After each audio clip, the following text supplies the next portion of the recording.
Projeto Memória 15 anos, programa Nestlé Nutrir. Depoimento de Adriana Teixeira, entrevistada por Monique Lordelo e Gabriel Romito. São Paulo, 28 de fevereiro de 2014. Entrevista número PNHV08. Realização Museu da Pessoa. Adriana, obrigada pela sua presença aqui, em nome do Museu da Pessoa, do programa Nutrir. Para a gente deixar registrado, por favor, seu nome completo, data e local de nascimento. Eu nasci aqui em São Paulo, meu nome é Adriana Teixeira da Costa e... Data? Data hoje, 28... Não, a data do do meu nascimento, 29 de agosto de 1968. Aqui. Conta um pouquinho desses sobrenomes, de onde que veio, os avós. É uma raiz bem portuguesa, na realidade, tanto os meus avós como meu pai vieram de Portugal, Barcelos, uma cidade em Portugal. E então, tanto da linha matriarcal, patriarcal, tem esse sabor português que está na culinária lá com um monte de receitas que a gente acaba pegando. Depois, é uma coisa bem paulistana, né? Então, a vida, meu pai veio com 18 anos, e a minha mãe, a minha avó veio do Rio para cá, na verdade ela foi raptada pelo meu avô, foi uma paixão fulminante, ele foi para o Rio e aí acabaram se namorando e fugiram para casar para cá. E aí a gente ficou muito, eles foram para a região de Santa Cecília, bem centro, e depois, logo que a minha mãe, que eu nasci, eles já vieram para cá, para esse bairro. Então, eu tenho uma relação com a Vila Madalena antes dela ser a Vila Madalena, dos bares, né? Que era uma região mais rural, era uma periferia da cidade. Inclusive, na adolescência eu participei de um movimento ali na Praça das Corujas, do Felipe Boiadeiro, que era ainda uma pessoa que veio da tradição de trazer os bois do interior para cá, né? Eles faziam, aqui era a Estrada da Boiada, e ele ficou ocupando a praça, ele morava na praça, e as crianças adoravam, ele inclusive ia para o Silvio Santos, ele tinha um chicote que você punha um papel assim, e ele com o chicote, ele cortava, assim, era muito engraçado, todas as crianças adoravam ir lá e fazer isso. Tinha uma charretinha, tinha burrinhos e tal, e aí teve uma questão do zoneamento, ele não podia mais morar na praça, aí a gente fez um grande movimento para não tirar o seu Felipe Boiadeiro de lá da casa, porque a gente sabia que ali era a vida dele, que isso ia ter um impacto na saúde dele, né? Ele estava velhinho já. E aí a gente ocupou a praça, então foi um movimento, aí pintamos, dormia todo mundo na praça, acampamento, não deixava vir caminhão. Eu falei, a gente atrasou o processo, na verdade, mas ele acabou sendo retirado. Mas assim, coisas que hoje são muito modernas, né? Ocupar uma praça, tal, mas que são bem antigas, coisas de adolescente aqui do bairro. E um bairro que sempre foi muito, um bairro com samba, com música, cultura, mas assim, era um bairro muito de comunidade mesmo, uma comunidade mais tradicional, de portas abertas. Então, eu tive uma infância aqui de carrinho de rolemã, tive uma infância de rua mesmo, o tempo inteiro, de turma, assim, uma coisa que mostra que aqui ainda era uma região com pouco carro, a gente jogava na rua queimada, jogava essas coisas. Então, na verdade, a urbanização aqui, ela foi lenta. E depois a gente está vivendo esse processo agora, pode dizer até de gentrificação, na verdade, de expulsão de uma certa população, entrada de outra, comercialização profunda. Eu adoro... você praça, eu acho graça, você prédio, eu acho um tédio, que está aí espalhado, porque é uma discussão sobre isso, né? Eu acho que discutir com bom humor é sempre excelente, mas acho que é um bairro que está sofrendo algumas modificações, mas como eu estou aqui, praticamente o meio monumento histórico, eu estou vendo esses processos todos, e está sendo interessante, gente, até a Praça das Corujas continua sendo um espaço de conversa sobre isso. Então, com a horta, a organização, a gente está discutindo, será que as crianças ainda têm turma de bairro? Né? E é muito interessante que ainda tem, né? Estou fazendo essa pesquisa, ainda existe turma de bairro aqui, mesmo com toda a urbanização. Então, um pouco isso. Como que chama seus pais? Minha mãe é Doroti e meu pai Luiz. Eles fizeram o quê? O que eles faziam? Na verdade, os dois na linha do comércio. A minha mãe, eu acabei tendo uma relação muito forte, porque minha mãe tinha uma mercearia aqui no bairro. Então, eu era conhecida, assim, até não era tão bom, porque quando eu fazia arte, tinha alguém que ligava para ela para falar que eu estava em cima do telhado. Poxa, né? Isso não é legal. Mas exatamente porque ela tinha essa questão mesmo de um atendimento muito forte lá na mercearia, não só comercial, que é isso que eu falo de uma cultura de bairro. A minha mãe é benzedeira, então a minha mãe fazia várias questões, assim, ao mesmo tempo que tinha o atendimento na parte de fora da mercearia comercial, de venda de...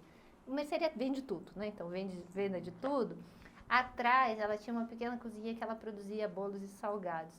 E a saída das fornadas do bolo, ela era momentos que vinham pessoas para fazer meio que consultas sentimentais. Então, assim, não tinha uma fornada de bolo que não tinha um choro lá atrás, alguém chorando, porque tá com problema com o marido, com o filho, não sei o quê.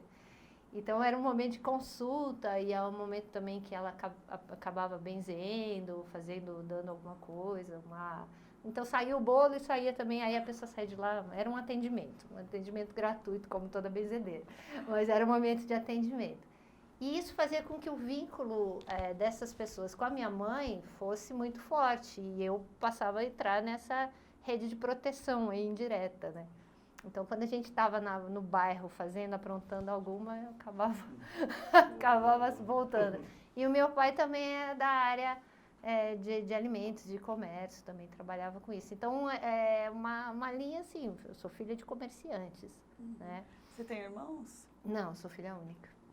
E aí, assim, eu estudava num colégio aqui do bairro, e quando eu ia para a escola pública, a minha principal amiga, a família matriculou numa escola particular em Higienópolis, que é o Rio Branco.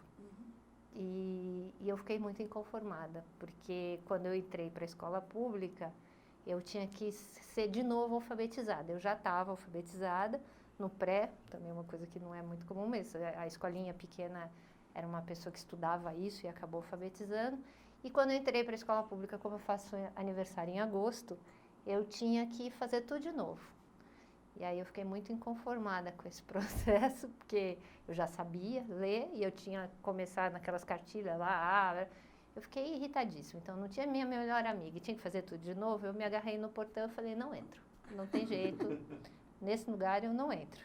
Minha mãe ficou desesperada e ligou para a mãe a minha amiga, e falou, Adriana, não quer entrar na escola.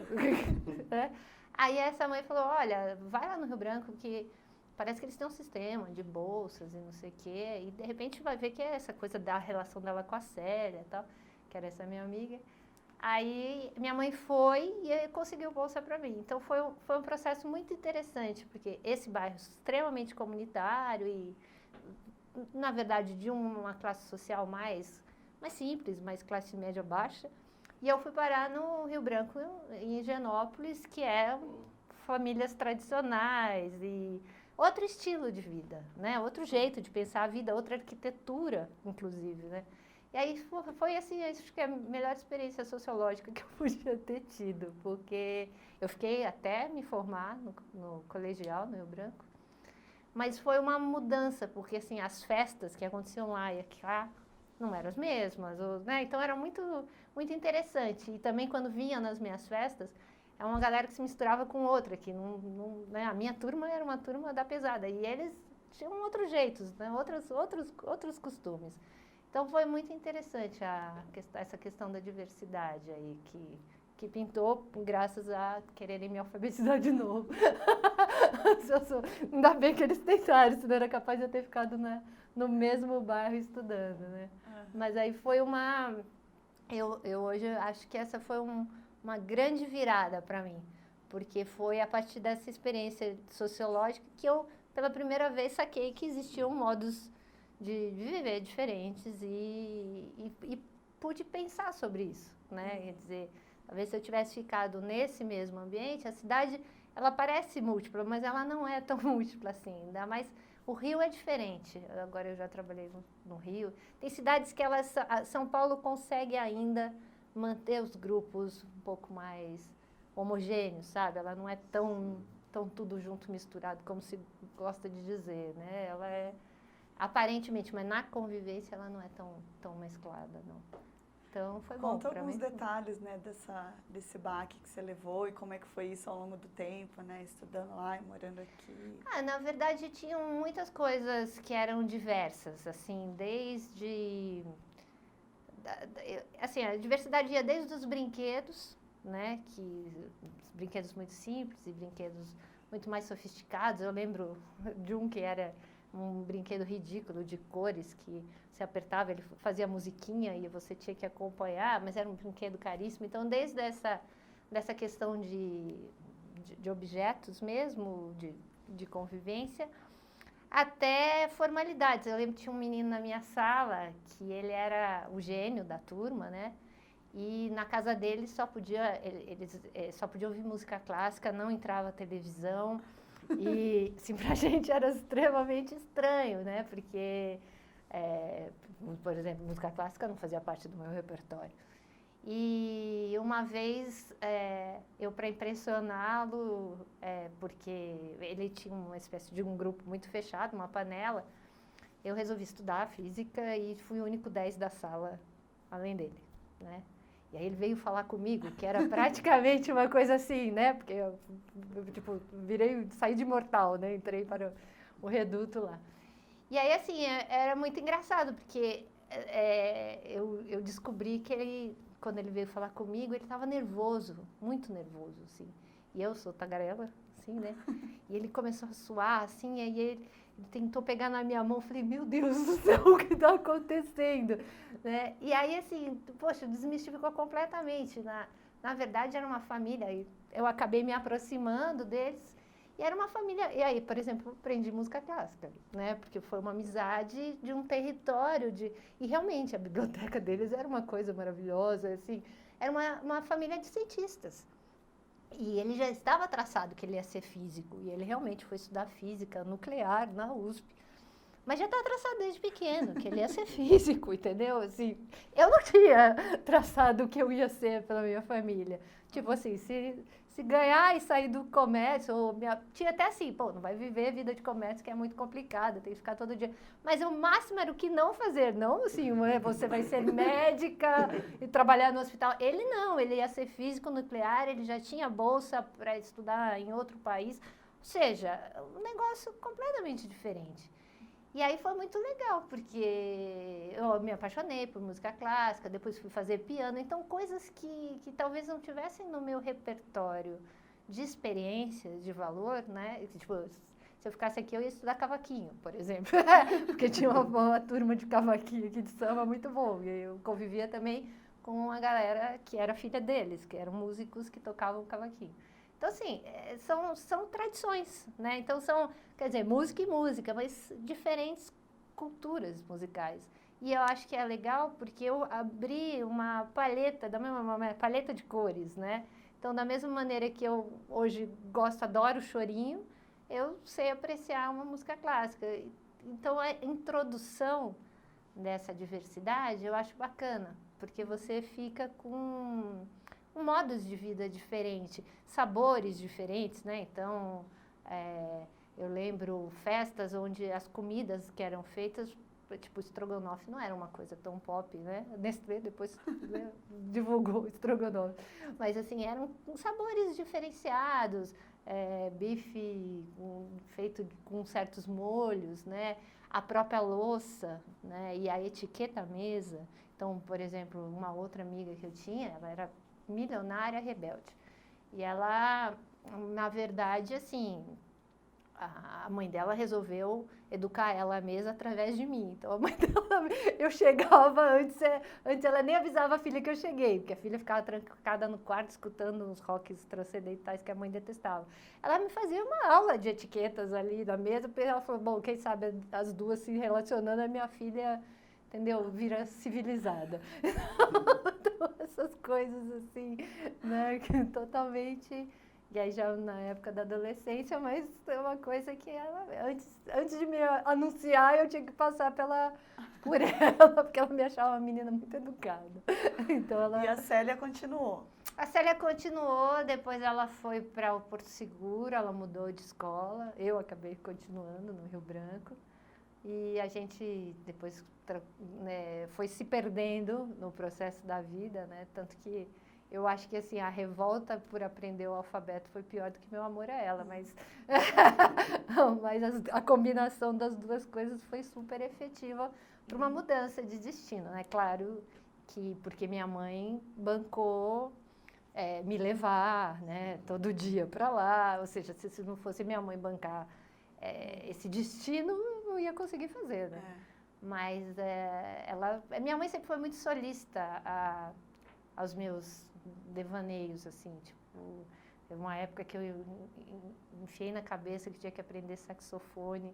Ela arrumou um saxofone para mim, só a minha única regra era estudar dentro do guarda-roupa para não incomodar os vizinhos.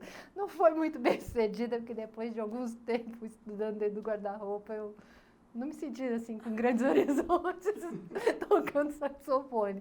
Mas foi legal para estudar jazz, por exemplo, escutei um monte de coisas de jazz e tal. Mas assim, eu acho que ela sempre foi uma incentivadora das minhas maluquices, né? Porque eu sempre fui muito curiosa. E os professores lá, como é que foi? Olha, muda muito a época que você está no primeiro, né? No começo, que você tem um professor só para você e que ele é esse símbolo de autoridade, para quando você passa para o que hoje seria chamado Ensino Fundamental 2, né? Que você vai ter um monte de matérias e tal. Então, esses professores do começo, eu sempre fui muito apaixonada pelos professores. Eu sempre fui muito dedicada ao estudo, o conhecimento sempre foi um valor para mim. Eu lia muito, né? Então, sempre fui muito encantada com esses professores. Depois tem uma dissolução nessa relação mais afetiva, porque você fica com essa troca, né, da guarda, aí você já... um para matemática, outro para português, aí você já não tem mais esse vínculo tão forte e fica aquela coisa dos preferidos, quase uma coisa de uma coleção de figurinhas, né? Que você fica trocando lá com os amigos. E aí eu acho que o que acontece é que a relação com a turma passa a ser mais fundamental do que os professores, né? É o grupo que forma. Eu sempre fui na turma a pessoa assim... a prestativa e a que ficava no grupo meio que de articulação das coisas. Talvez até por essa experiência com a diversidade, eu sempre rodei todas as turmas. Então, desde da turma que gosta de estudar até a zoeira, né? Então, desde saber do tráfico da escola até, entendeu? O último livro que saiu de não sei o que lá, ou o cinema cult do Bexiga, entendeu? Então, eu sempre rodei todas as turmas. E eu acho que a turma ela acaba tendo um papel fundamental no que você vai estudar aí, né? Porque dependendo do grupo que você está, ele te mobiliza aí além daquilo que está no formal. Eu acho que o ensino no Rio Branco ele tinha uma média aí de qualidade hoje, depois de passados anos e pensando nos sistemas educacionais, eu acho muito fraco, né? Mas na época, para mim, era o que eu achava que era excelência, né? Quer dizer, eu me sentia num colégio que eu estava aprendendo. Foi legal depois para o vestibular. Mas, assim, hoje, se eu avaliar o currículo no Brasil, ele é fraco, né? Mas é outro tempo. Não, acho que nem é justo comparar. Claro. Né? Mas você saiu de lá e já foi para a psicologia? Não. Eu, na verdade, o que aconteceu, eu fiquei com muita dúvida do que fazer. E tinha opções completamente diversas. Eu queria fazer computação gráfica, medicina, jornalismo e psicologia, ou seja, né? Aí foi bacana, porque foi uma amiga da minha mãe que falou assim, mas como que você vai escolher sem nem saber o que é? E aí eu resolvi me dar um ano para escolher, exercitando todas elas de alguma maneira. Então, na medicina, eu fui fazer um curso de instrumentação cirúrgica e fui ser instrumentadora cirúrgica para ver se esse ambiente hospitalar era isso que eu queria. Na computação gráfica, eu fui trabalhar como assistente de um cara que trabalhava com computação gráfica e era um artista. Ele era um artista plástico. E eu enchi tanto ele que ele falou, fica aí. Porque era uma época que hoje trabalhar com imagem em computador é ridículo, mas na época era um grande, você tinha um curso só para aprender, CAD, não sei o que lá. Então eu ficava lá observando ele, na verdade a experiência valeu mais pelas artes plásticas do que pela computação, mas na parte de psicologia, e eu nunca, minha atenção para psicologia era mais educacional, então eu fui trabalhar no SESC, Pompeia. E eu fiquei 1 ano trabalhando nessas 3 coisas. Então, assim, uma hora eu estava fazendo operação de varizes, outra eu estava no SESC no Projeto Curumim e outra eu estava no ateliê dele. E foi um modo eu acho que hoje, assim, foi um modo de escolher a profissão muito interessante. Por quê? Eu fiquei horrorizada com os médicos na sala de cirurgia, porque depois que você toma aquela anestesia, minha cara, eles mudam. Eles são outros seres. E eu era instrumentadora, então eu estava na mesa de operação. Eu estava no que a medicina faz de mais especializado, que é cirurgia. Né? E eu escutava cada horror. E eu passava mal, assim, com eles. Mal. Aí eu falei, eu até gosto, eu tipo, não desmaiei, porque também fui testar isso. Será que quando sai o sangue eu desmaio e caio, né? Mas assim, eu fui viver o ambiente hospitalar e eu detestei. Então eu falei, alguma coisa está errada, eu não posso escolher uma coisa que idealisticamente é legal e eu vou viver um inferno no meu cotidiano. Falei, não, fora. Na parte da parte da computação gráfica e tal, o que eu senti uma completa adoração foi para a parte de artes plásticas, porque ele era um cara que ficava junto aí na PUC com o Arlindo Machado, que ele trabalhava essa questão estética, e dentro dessa questão da nova modernidade. Ele estudava MTV, na hora que a MTV estava começando, ele estava trabalhando isso, ele trabalhava com uma equipe da MTV, fazendo aquelas primeiras vinhetas, então era muito bacana. E o que eu me apaixonei foi pelo processo criativo, porque a parte técnica é chata. E eu falei, gente, o que eu gosto é do processo criativo. E eu amei trabalhar no SESC, que o jeito que eu consegui o emprego no SESC também foi totalmente surreal, que era uma pessoa que veio do Rio de Janeiro e comandava o Curumim. Vocês sabem o que é o Curumim? Curumim é no fundo do SESC Pompeia, lá embaixo. Vocês já foram no SESC? Lá embaixo tem as oficinas. Então tem oficina de xilogravura, de fotografia, de tear, de não sei o quê. E o Curumim era o programa infantil, onde você rodava com as crianças todas as oficinas. E na época, não sei agora como tá, o Curumim continua existindo, é um projeto tradicional do SESC, mas na época, a pessoa que foi trazida do Rio, a ideia era criar um eixo que as crianças não passassem assim por fotografia simplesmente tecnicamente, que tivesse uma amarração pedagógica e entre as oficinas. E eu fiquei como acompanhante da turma, então eu pegava a turma e eu ia passando. Então a gente fazia fotografia com aquela técnica do pinhole, na caixa de sapato, aí ia para o laboratório, que é maravilhoso, o laboratório de fotografia, junto com as crianças revelar, aí depois na imagem que saía virava xilogravura. Nossa, olha, uma delícia. Me descobri, porque tinha processo criativo e tinha educação. Aí eu falei, não, meu negócio é humanas mesmo, desencana. E aí eu fui para psicologia, porque era uma coisa bem expandida, mas logo que eu entrei, eu já sabia que eu não ia ser clínica. Eu já entrei para uma coisa voltada mais para a educação. E aí, logo, como eu queria trabalhar e estudar ao mesmo tempo, eu fiz uma turma que era tarde e noite. E na turma tarde e noite, que foi uma turma depois que foi extinta, né? Tinha muita gente que estava também com essa perspectiva mais de psicologia social, institucional. E aí foi muito legal, porque a gente fez uma turma que logo virou o centro acadêmico. A gente fazia coisas engraçadíssimas de recepção dos calouros. A gente inventou uma teoria que, em vez de ser os mecanismos de defesa, eram os mecanismos de ataque, que era uma cientista que a gente inventou. A gente criou papers que iam para o Xerox na época lá, que os meninos iam tirar. A gente dava aula, eu tinha um coque que vinha até aqui em cima, que eu era uma estudiosa dessa teoria do mecanismo de ataque.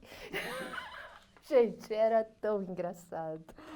Era um centro acadêmico surreal. A gente fez enterro de livros, desceu com um esquife cheio de livros que não serviam mais para a humanidade, que iam ser enterrados na biblioteca. A gente era uma turma muito ativa. Aonde foi? Na PUC. É muito politizado, assim, um grupo. E todos, muito interessante, porque todos foram trabalhar na área social. Uma turma foi trabalhar com presídios, outra com prostitutas do Bexiga, outra... Todo mundo foi FEBEM, todo mundo foi para a área social. E, assim, a gente se encontrou no primeiro ano, né? E era uma turma diferenciada do grupo todo das psicologias, porque era turma tarde e noite, era a turma que trabalhava. Então, era uma turma mais madura. Não estava lá só estudando, né? Estava lá estudando, trabalhando, então a gente se reunia, tinha um monte de reunião política, tinha uma discussão de tudo, em centro acadêmico, aí junta todos os centros acadêmicos, né? Vamos discutir questões de estágio, fizemos seminário, a gente era muito, muito ativo mesmo. Festa, claro, né? Mas era uma turma bacana. Daí você disse que preferia ficar à tarde e noite para trabalhar de manhã. Isso. O que você fez? Então, eu trabalhei na própria creche da PUC. A PUC tinha um convênio e atendia os funcionários na creche, fica na frente, né? Então, eu trabalhava na creche e continuei trabalhando para o SESC. Né? Quando eu terminei esse um ano, eu me apaixonei completamente por essa questão da arte-educação e continuei a relação com essa diretora e aí ela me colocou para coordenar essa coisa desse momento de integração e tal. E eu fiquei um tempo trabalhando em oficinas, apoiando, como apoio para o SESC. Então, eu entrei aí já para o mundo da educação, a partir da creche, né, que era de 0 a 3, e aí estudar bebês, uma coisa que estava muito longe do meu universo pessoal, e continuar com o processo de arte-educação, que é uma linha que vai ficar para sempre, assim, comigo, né?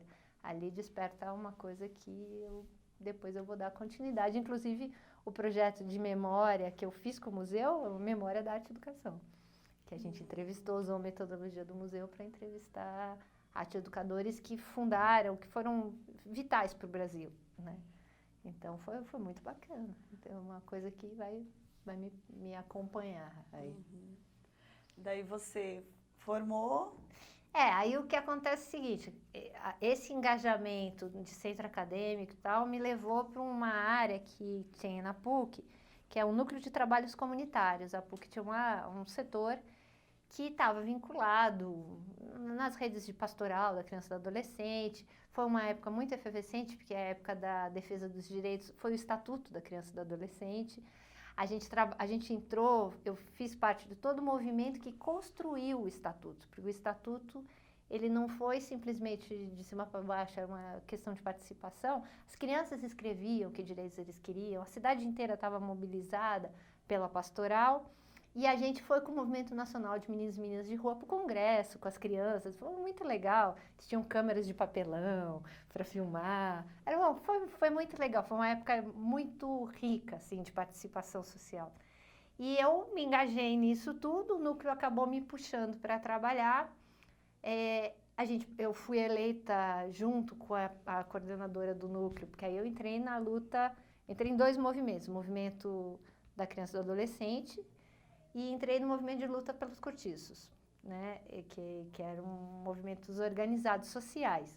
E aí a gente fez campanha para entrar no primeiro Conselho Municipal de Direitos da Criança e do Adolescente. Quando institucionalizou, teve o primeiro Conselho Municipal de São Paulo, na época da Erundina, e a gente tinha que fazer campanha para ser eleito, porque era um conselho eleito.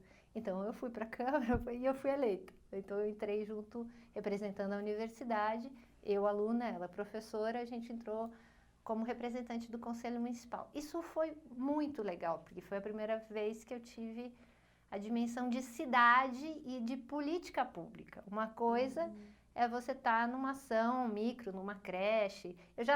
Na creche, a gente fez algumas coisas de movimento de lutas por creche, eu me engajei em algumas coisas, mas é diferente de você estar...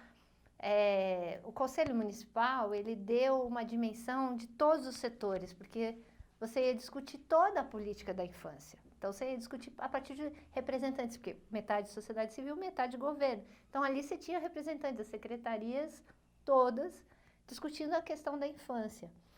E aí, eu fui para algumas apresentações de políticas públicas que existiam e inventei o projeto do ônibus Ludicidade. Que aí eu falei, puxa, se tem ônibus biblioteca, por que não pode ter ônibus brinquedoteca? E era uma época que assim, nos levantamentos, porque é isso que é legal também, a gente tinha muita informação, né, por estar vinculado à secretaria, a gente tinha as informações da questão da evasão escolar, de bairros que estavam com maiores dificuldades. Então, assim, a gente tinha um mapa da cidade de situações de risco da infância. E aí, eu propus para essa professora, que era uma pessoa ousada, e lógico, ela falou, Adriana, se você conseguir, vamos fazer o ônibus. E aí eu tinha que arrumar um ônibus. Quem que era essa professora? Quer que eu conte a história do ônibus? Quer. O nome dela é Maristela Graciani. Ela, na verdade, ela trabalhou com o Paulo Freire, no MOVA, São Paulo. Ela vem dessa linha, ela é extremamente Paulo Freire, né?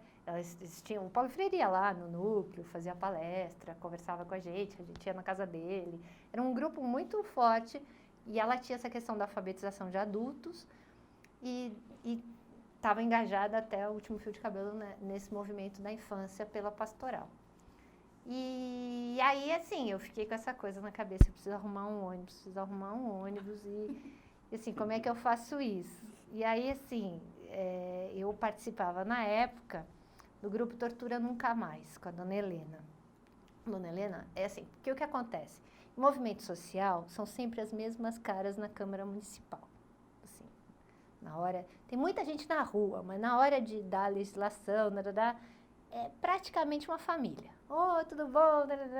E a Dona Helena era uma pessoa que tinha perdido um filho na Araguaia. E era uma senhorinha, assim, que ninguém acreditava que todas as reuniões ela estava. Tipo, pensa uma pessoa de 70, 80 anos, que em toda reunião falta qualquer pessoa, menos a Dona Helena, né? E a Dona Helena criou, por conta dessa experiência com o filho sumido, que ela não pôde enterrar, que eu imagino uma experiência horrível, né? Você não vê a pessoa para poder enterrar. Ela criou o grupo Tortura Nunca Mais, que já existia no Rio, então ela criou em São Paulo. E estava num momento, assim, imagina, depois de um tempo, a tortura nunca mais estava muito, não angariava jovem, né? E eu encontrava a Dona Helena, e estava falando, por favor, Adriana, dá uma ajuda, eles estão precisando, né? E aí eu passei a ir lá para ajudar nos acervos, eles tinham uma casinha doada para a igreja, uma casinha não, uma salinha lá, com tudo amontoado. Aí eu fui meio que para cuidar da biblioteca, não sabia muita coisa da questão da tortura, não passou isso na minha família, assim, como história, no Rio Branco muito menos. Então, assim, era uma, né, sabia da história geral, mas não sabia, assim, no plano dos indivíduos. E o que acontece é que a Dona Helena recebia essas pessoas que foram torturadas ou que tinham parentes torturados todo sábado para uma espécie de chá de lamúrias, né, de contar e tal. E eu fiquei ajudando a Dona Helena. E um dia, assim, eu chegava, às vezes, no ônibus, a gente nunca sabe a hora, cheguei antes, uma chuva torrencial, e eu, num portão, tinha um portão de ferro, assim, grandão, sabe? Que era tudo a chave era dela, como as freirinhas, a chave é na mão delas, você não faz nada, freira em creche é igual, você não faz nada, é tudo delas. Então, fiquei lá esperando, né, parecendo um pinto molhado. E, assim, tentando esconder da chuva, assim, fica magro, e aquela chuva, desce uma pessoa do táxi, de muleta, torturado, claro, e vem e se encosta ali, né, porque ele vai falar na reunião, e nós dois esperando, e eu, assim, 24 horas por dia na minha cabeça, eu preciso arrumar um ônibus. A gente fala, oi, aquela coisa, você acredite se quiser, eu virei pro homem e falei, você não tem um ônibus pra me arrumar não, né? Ele falou, um ônibus?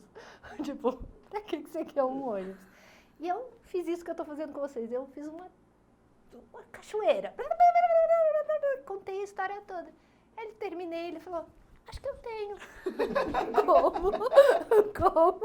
Como assim você acha que tem? Aí eu que assustei. Aí ele falou, não, é que eu escrevo para a Transurb, que é o sindicato das empresas de ônibus.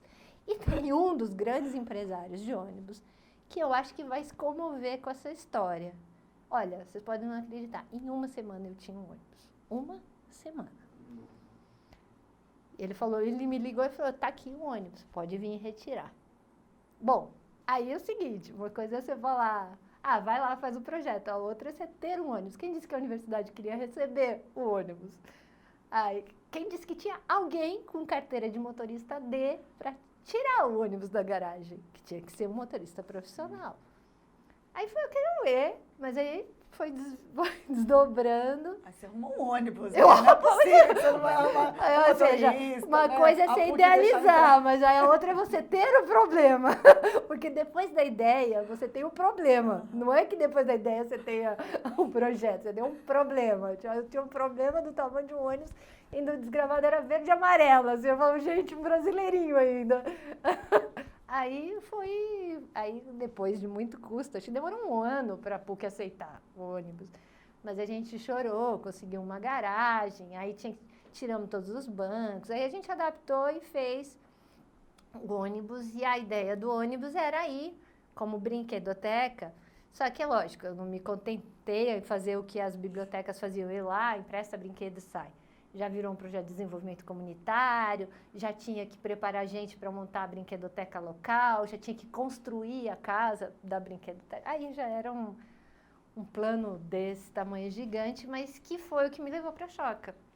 Porque eu desenvolvia todo o ciclo do ônibus chega, fica um tempo na comunidade, forma as pessoas locais, constrói uma casa, sai os brinquedos de lá e vai para a brinquedoteca é administrada pelas próprias crianças e faz relação com a escola, depois vira um programa de desenvolvimento comunitário. Então, eu montei um ciclo, né, que está no Ludicidade, é uma parte, né, e aí virou uma tecnologia, né, social, que depois foi multiplicada a partir, quando eu acho, né, depois conheci a Choca e fui concorrer lá para ser fellow, apresentando essa ideia de como seria multiplicada. Eles entram nesse momento da expansão, mas foi muito interessante, porque foi um processo assim, desse nível, assim, né, você deu um ônibus para meu pai. Mas e é bacana, porque o ônibus acabou participando de muitas coisas, como tinha relação com o Sesc, a gente participou de muita festa de rua. Eu fiz, a ideia do ônibus era fazer pesquisas em diferentes, como eu participava do movimento da luta pelos cortiços, eu não fui só para a favela, eu fui para a região de Cortiço, e que era um atendimento completamente diferente. Fui depois para conjuntos habitacionais, então diferentes tipos de moradia na cidade, diferentes periferias, Zona Leste, que é muito culturas, de novo, né? Culturas diversas, né? A periferia da Zona Leste, a Zona Norte, muito diferente, a Zona Sul, né? Então, foi bacana. E aí o ônibus ficou rodando muito tempo, e depois eu saí e ele ficou para a universidade. Ficou como um programa deles. Uhum. E você conseguiu um motorista? Então, primeiro eu tirei carteira de motorista D. Eu fui fazer a aula, quem tirou o ônibus fui eu. Não acredito. Acredite se quiser. E depois eu consegui o motorista. Você que tirou o ônibus Eu que tirei da garagem e levei para a PUC. Porque essas coisas de que ninguém tem solução e fica assim, eu vou dar licença que eu vou fazer. Eu fui lá fazer a aula, eu já tinha carteira de motorista, mas eu tinha que tirar a D. Eu falei, como é que faz aí para mudar de C para D? Eu não sei se eu choro, se eu dou risada com essas histórias, Adriana. É muito engraçado.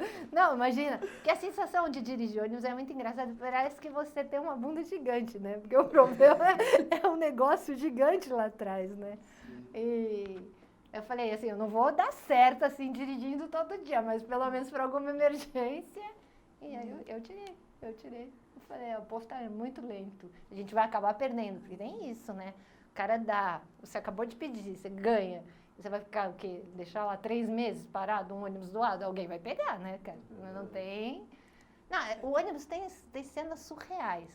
quando a gente foi pintar o ônibus, por isso que eu falo que minha mãe é um anjo. Ela me enlouquecia.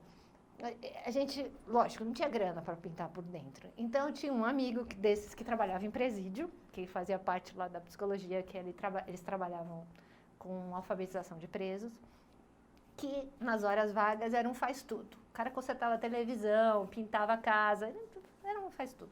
Então, o único amigo que eu podia... Ele trouxe aqueles negócios de compressor para pintar por dentro. Só que, qual era a mão de obra? Eu e ele. Ninguém mais ia fazer isso, né? Porque todo mundo acha lindo o projeto social, mas a mão na massa, some todo mundo. Aí ficamos os dois. Só que acontece que, às 3 horas da tarde, eu era madrinha num casamento.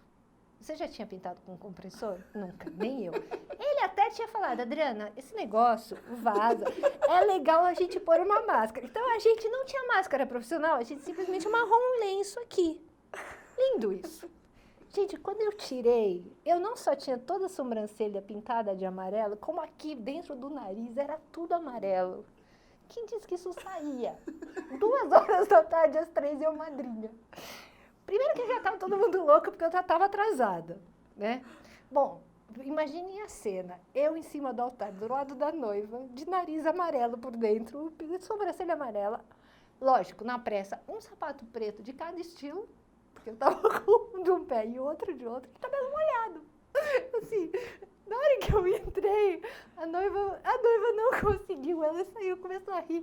Foi por isso que eu te chamei pra madrinha, pra me relaxar. A minha mãe quase me matou esse dia, ela quase me matou, mas realmente, assim, são cenas que, como eu falei, inesquecíveis. Mas é muito projeto social, assim, de base, assim, ele tem todas essas cenas de improviso, você faz tudo, né? Não tem muito. E, na verdade, o Nutrir nasce do projeto do ônibus, porque o Chico, vocês entrevistaram ele? Ainda não. Não. Então, o Chico a gente entrevistou a Rosana. Ficou sabendo desse projeto e veio conhecer. E a gente levou ele lá para conhecer lá na periferia, tal, não sei o quê. E eles queriam, na verdade, adotar o projeto. Só que a universidade inventou tanto problema, na verdade, que essa coisa de para que simplificar se você pode complicar, que eles acabaram desistindo de fazer com a universidade. E aí ele falou, Adriana, você não criaria alguma coisa, tal, dentro, né, já que não é o ônibus, a gente não pode, porque ele queria copiar o ônibus. Eu falei, não, pelo amor de Deus, vamos bagunçar isso. Aí eu falei, então, pensa algum projeto. Foi aí que nasceu o Nutrir, né, quer dizer, de alguma maneira foi de uma visita dele, e na época a secretária dele, a Sandra, ao projeto, que fez a gente ter uma relação, né? Mas vocês se conheceram na PUC, então? A gente se conheceu, na verdade, ele não foi ficar na PUC, ele foi visitar o projeto, então ele foi no ônibus, não, ele foi comigo, seguindo, né, o ônibus, que o ônibus não tinha cadeira, né, só tinha, eu ia no motor, sentada o motorista e eu no motorzinho ali, então foi seguindo a gente lá. E daí você largou o ônibus e foi pro Chico? Não larguei nada, eu fiz as duas coisas juntas. Eu não sou uma pessoa de largar nada, que é malabarismo. Eu sempre trabalhei em mínimo 5 coisas ao mesmo tempo. Nunca trabalho numa só. Você nunca vai me ver, até morrer, trabalhar em uma coisa só. De jeito nenhum. Eu acho que nem a equipe de um projeto só me aguentaria. É muita energia. Eu preciso dividir, preciso canalizar. Aparecer uma vez por semana, sabe? Esse negócio de aparecer todo dia, o povo me mata. Muita velocidade também. Então, eu continuei na PUC. E, na verdade, o que aconteceu foi mais para frente, que aí a gente teve um conflito político mesmo dentro do Núcleo de Trabalhos Comunitários, e que foi para além das questões, e aí eu fui abrindo outras frentes de trabalho. A gente tinha uma parceria com a Itália, e aí teve outras questões aí internas da própria universidade. Porque as questões dos grupos estudantis, né, eles não ficam só nas festas, né? Eles discutem a administração da própria universidade. E aí a gente fazia parte de um grupo que queria reestruturar algumas coisas, né? E aí significa embates políticos um pouco mais complexos aí do que projetos sociais, né? Então, mas você já estava formada? Já estava formada. Já estava, na verdade, entrando na minha especialização. Já estava fazendo doutorado, um mestrado em História. Porque eu descobri que eu fui estudar quando que começou essa questão de usar equipamentos itinerantes. E quem trouxe a primeira ideia de atendimento ambulante foi o Mário de Andrade, que trouxe da Rússia, o primeiro carro-biblioteca.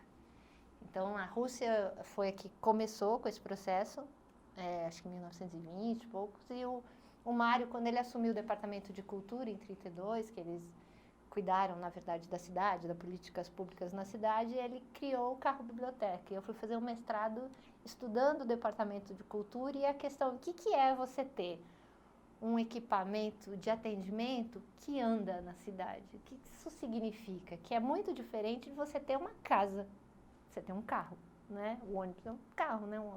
Então, o que significa isso de mudança de concepção de atendimento, né? Então, eu fui estudar isso no mestrado. E, na época, por estar dentro da PUC, eu acabei também indo trabalhar em Moçambique. A PUC fechou um convênio com uma universidade sueca de Linköping, que atendia a fazer um trabalho de desenvolvimento comunitário, que era o que a gente estava fazendo, em Moçambique. E aí eu entrei nesse projeto de cooperação internacional e fui trabalhar lá, na África, em Moçambique. Foi uma experiência também muito forte. E aí o que acontece é que são muitas coisas que acontecem no paralelo, né? Assim, a questão também de você trabalhar, eu nunca trabalhei de carteira no sentido de ficar numa instituição só contratada. Sempre trabalhei por projeto. Então, isso significa que os projetos vão acontecendo em camadas, né? Vários projetos vão acontecendo ao mesmo tempo. Então, ao mesmo tempo que eu estava em Moçambique, eu voltava, eu estava no ônibus, eu estava no mestrado, eu estava fazendo tudo isso ao mesmo tempo, né?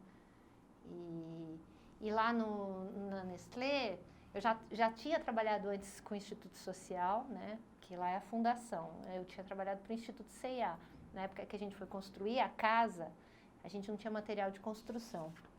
E eu bati no Instituto Social da CIA e propus a hora tijolo.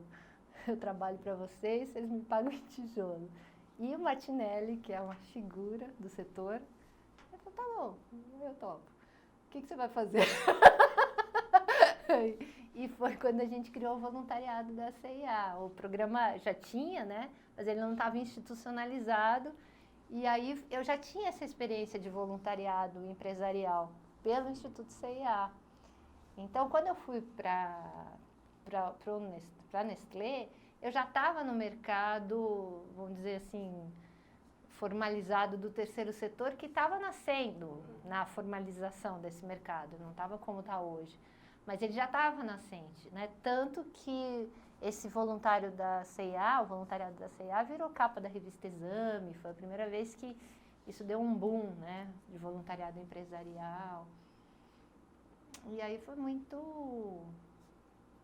interessante, assim, já vinha, então, essa parte empresarial já estava vindo, já tinha tido essa experiência de desenvolvimento comunitário, que os suecos são muito sérios nesses trabalhos, então eu tive acesso pela formação a uma bibliografia incrível, né? E então vai tudo juntando, né? Parece... uma sensação meio de nuvem, né? Mas as coisas vão coincidindo também. A gente nem sabe como é que... É que nem a questão do ônibus. Você não sabe como é que vai acontecendo, mas vai. Eu sempre digo, né? Se você tem uma coisa muito forte que você quer, ela vem. De algum jeito vem, entendeu? Então, foi indo. E aí a experiência no Nutri, ela foi complementar, né? Porque ali a gente foi desenvolver uma expertise que eu não tinha, que é de alimentação, né? mas eu acho que com uma base muito interessante, porque era juntar merendeiro e educador, né? Que são dois seres que estão dentro do mesmo espaço, mas que não tinha esse diálogo institucionalizado e esse reconhecimento de saber mútuo, né? Então, para a gente que estava em comunidade e trabalhando, e por exemplo, no movimento de luta por creche, eu tinha mais gente de cozinha, na luta por creche, que muitas vezes ela precisava pôr o filho lá, né? Então, eu tinha muita relação com esse pessoal nas favelas, então eu via um saber acumulado tremendo, né? E muitas vezes as crianças recorrem a elas afetivamente. Então, já tinha também pela relação da rede da própria Choca, eu tinha contato com a Silvia Carvalho, que foi uma das pessoas que me indicou para ser fellow, e a Silvia tinha um trabalho de educação muito legal, que fazia esses territórios na creche se conversarem. Eu tinha participado e trabalhado em creche. Então, assim, as coisas vêm num cumulativo, né? Não é que você tem uma ideia brilhante, você vem desenvolvendo experiências e essas experiências vão amalgamando aí um saber, né? Então, quando a gente pensou essa questão de juntar os dois e, ao mesmo tempo, aproveitar essas questões de reaproveitamento alimentar, e aí foi juntando um processo que também, um outro momento, um outro tempo das empresas, né, não tinham coisas assim. Hoje, por exemplo, você não consegue desenvolver um programa como esse. Porque hoje não tem mais tempo do processo de você ir fazendo e aprendendo, e isso hoje é praticamente fast food total, né? Então, lá tinha ainda, e também acho que é legal vocês entrevistarem mesmo o Chico, também uma liderança que segurava um pouco a onda para a gente ir fazendo esses ajustes, né, do que o programa precisava. E aí eu acho que sim, foi uma experiência incrível, porque ao mesmo tempo também a gente estava num momento onde, pela rede da Choca, a gente via desde instituições de desnutrição, aí foram os fellows, né? Modos completamente diferentes. Então, viajar ao Brasil para ver essas experiências, fazer esse registro e ir pensando o programa, que aí isso não estava tão claro na época, mas depois foi ficando, que a gente estava montando uma tecnologia social. E aí, com uma empresa que tinha uma rede tão grande, estava em tantas cidades, você tem ao mesmo tempo a aplicação da tecnologia em diferentes territórios. Eu acho que é isso que é bacana, né? Por exemplo, o projeto do ônibus, eu já estava vivendo isso. O mesmo projeto, a mesma metodologia, na favela, no cortiço, no conjunto habitacional, era diferente. Agora, vocês imaginam criar uma tecnologia social que se aplica em Minas, no Nordeste, tudo ao mesmo tempo, né? Então, era um laboratório nacional, né? Então, com sotaques, com jeitos, Então, assim, situações muito engraçadas de formação que você vai fazer, e aí a merendeira, sabe, de pesquisa de produtos locais, Então, foi muito, muito rico esse processo, eu acho que... Mas vocês se encontraram com o Chico e foram conversando, você não chegou com um projeto pronto? Não, de forma alguma. Na verdade, ele não sabia ainda muito bem que programa ele queria. Ele queria... Porque a fundação é uma fundação tradicional, né? Uma fundação, como muitas, né, que existem, que são fundações formadas para premiações, para um reconhecimento, uma coisa meio elitista, né? Uhum. E ele, na verdade, sabia que estava tendo uma pressão para as empresas ganharem uma relação de fidelização com o público, uma popularização. Uhum. Então, ele sabia que tinha uma necessidade de criar isso, mas ele não sabia muito bem o que. Ele viu no projeto do ônibus uma coisa legal, mas não dava para replicar, porque o acordo com a universidade não foi fechado. Uhum. E aí, se a gente fizesse isso, ia ser meio a revelia. Não importa que fui eu que criei, né? A ideia não era essa, de entrar em conflito. Então, ele falou, vamos desenvolver uma outra coisa. O que? Aí que, como eu tinha já experiência com 2 empresas anteriores, eu sabia que tinha que ser alguma coisa que tivesse vinculada ao DNA da empresa. Porque senão não ia ter sustentabilidade. Qual saber que ali tem? Alimento, óbvio. Mas assim, o que de alimento pode fazer? E aí a gente foi desdobrando, né? Agora foi rápido o processo, foi mais rápido do que eu imaginava. Por quê? Porque eles já estavam com muita vontade de fazer.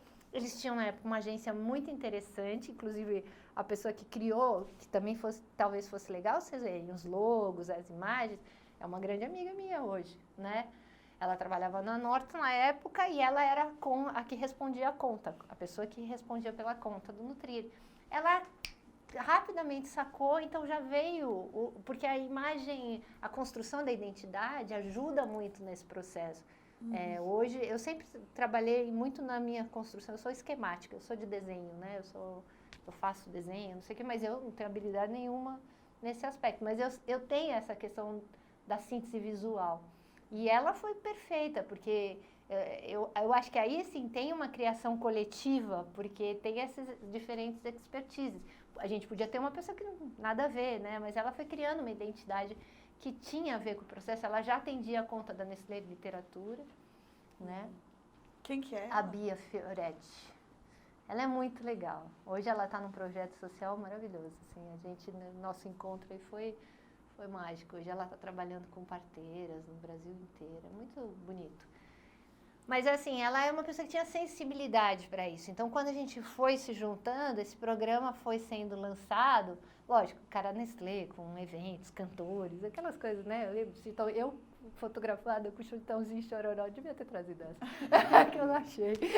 Porque, tipo assim, sabe? Nada a ver.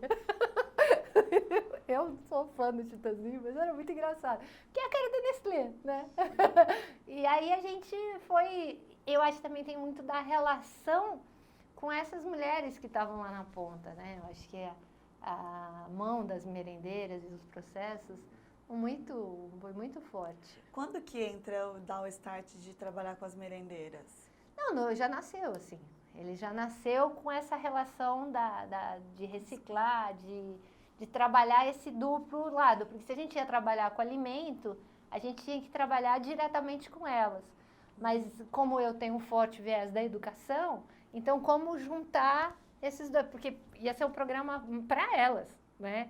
Eu que dou essa guinada, então, elas e os educadores, vamos equilibrar. E aí que faz o kit, né? Faz toda a sacola, tudo isso é Bia, né? Que é a cabeça da Bia, essa relação dos elementos. Aí eu vou buscar livros de literatura, e aí que entra esse cunho mais pedagógico, que na verdade o meu trabalho era desse design didático,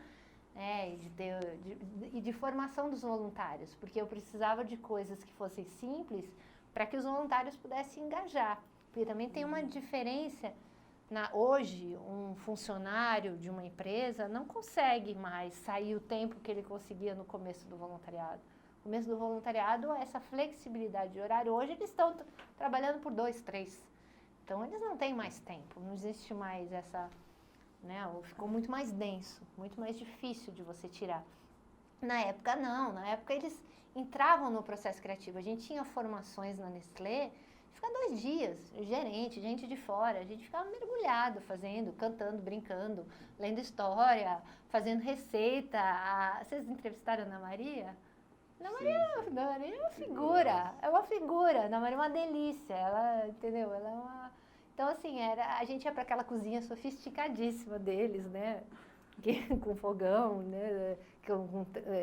De vidro, né? Que esquenta. Era uma delícia, assim, as formações. Trazia muitas ONGs aqui de São Paulo, fazia essas formações nas outras regiões. É muito legal, mas é um outro tempo. Eu acho que, assim, a construção colaborativa hoje dentro de empresa é muito mais restrita, né? Por conta da CNTP, normais de temperatura e pressão. A pressão aumentou, a temperatura então acabou, né? Mas como que os voluntários receberam, né? Ou como você recebeu os voluntários também? Na verdade, a natureza do voluntariado da C&A era muito diferente da natureza do Nestlé. Por exemplo, a C&A é jovem, que fica na loja, que tem um pique, não sei o quê, mas cada vez mais rapidamente vai embora. Na Nestlé, o cara que aposentou não consegue ir embora.